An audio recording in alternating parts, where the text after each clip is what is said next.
Alright guys, let's talk about the stock S2000 brakes. So this is an OEM caliper. It's recently redone in Cerakote black. However, if you guys have been following the channel, you know that I've been tracking the car. You know, I have over 30 track days on it and well over 50 autocross events on it, fully using the stock brakes since 2017. So I just kind of wanted to make this video to give you my long-term thoughts on what you need to have to run these, and as well as a recent mod I've done and learned the importance of that I want to share with you. So if you guys still have your OEM pads on the car, odds are you have the OEM stainless steel shim.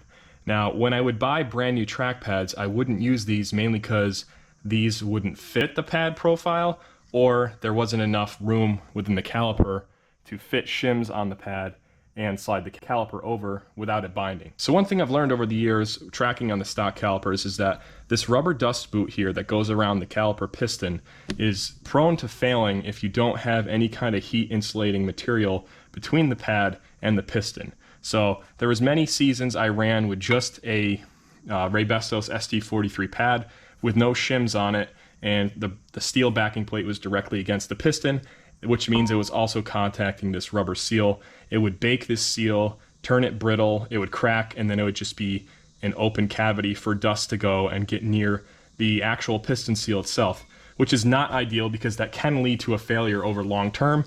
I've never had it fail because I've always been inspecting them and being on top of it and rebuilding these calipers when I do find that piston seal has dried out. However, the last event I did, I purchased a set of titanium brake shims from hardbrakes.com. There's not many videos about this online for the S2000 especially, and they offer these in two thicknesses on their website. There's a 1mm and a 0.5 mm.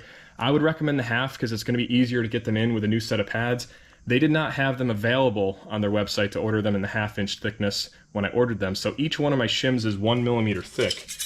This is what they look like. They don't have bent tabs on them, and if you try to bend these tabs, they will crack right in half. This is not a flexible material. I had to do some trimming on these to get them to fit in nicely. You can see some marks where they've been riding and taking off the finish of the Cerakote in there with those two tabs. So this is a new shim compared to the shim that I have on the car, and I had to trim these two tabs down about half the length because, as you can see here, these tabs overhung this steel bracket, and when this pad wears, it's going to get closer to the rotor. So the steel shim would have been dragged and it would have bound up against the piece here. So cutting that out makes it have clearance so that when this pad wears, the shim can go inside and nest inside this black steel bracket. So just keep that in mind if you are installing them. Keep an eye out for small clearance issues like that. However, this is a titanium material which is going to transfer less heat even than the stainless steel factory shims. So they just install over the pads. They don't grab onto them, so it's a little tricky because you got to slide the caliper over to get them to stay. But you basically just slide those in between, and they add 1 mm to each side. So it's pretty much going to be impossible to install these when you have a new set of track pads or maybe even OEM pads on your caliper.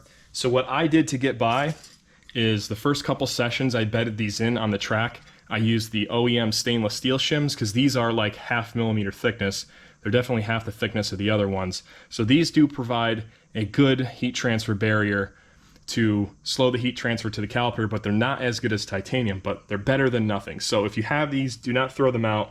Try to use them with your aftermarket pads, and once you wear these in enough to where you can bottom out the piston again, and then you have enough pad worn so you can add a 1mm shim in on each side, then you're good to go and you can reassemble everything. It may only take a few sessions. These are the Pagid pads I recently tried, the RS29s from Stable Energies. They seem to do well at Watkins Glen, never had any brake fade. I've never faded pads with the OEM caliper setup through all the track events I've done throughout the years. There's definitely some drivers out there that are faster than me that will, exceed the limits of the OEM brake setup, but I have the 2.5 inch ducting to the OEM rotor, which has helped, and I've never had a failure using the ducting, 2.5 inch ducting, to keep this caliper and rotor cool. As well as now, I have a full track event on these, and you can see that this rubber seal is still perfectly pliable, and there is no signs of it degrading now that I'm using the shims. I had a titanium shim on the piston side for a while because the pads weren't worn in enough, and I used the OEM stainless steel shim on the front because the rear is going to experience the most heat transfer to that piston, being that you have that steel backing plate right against the seal. So if you stick this titanium shield in there as a barrier, it's going to prolong the life of this caliper significantly. Transferring less heat to the caliper means that it's going to last longer as far as the coating, the seals in the caliper will last longer, and overall it'll be more safe to run on track. However, being that you're not transferring as much heat to the caliper, more heat is going to be retained in the pads. So I do highly recommend doing a 2.5-inch duct setup. If you haven't seen how to do this, or are considering how to do it with the Carcept sway bar, or even any sway bar, I have videos linked in the description below from many years ago of the install DIYs I've done to show how I did a budget-friendly duct setup. Guys, that's really all I wanted to cover today, is just to go over the hard brake titanium shims. Definitely a mod I should have considered earlier and wish I knew about earlier, and hopefully this video helps you guys out and learning about this before you do too many track days on your stock calipers, bake the boots out, and maybe cause a safety concern. I'll make a future video if I ever do cause this OEM seal to fail using the titanium shims, and update you guys there, but so far so good. Thank you guys for watching. Give the video a thumbs up, leave a comment below, and I'll see you in the next one.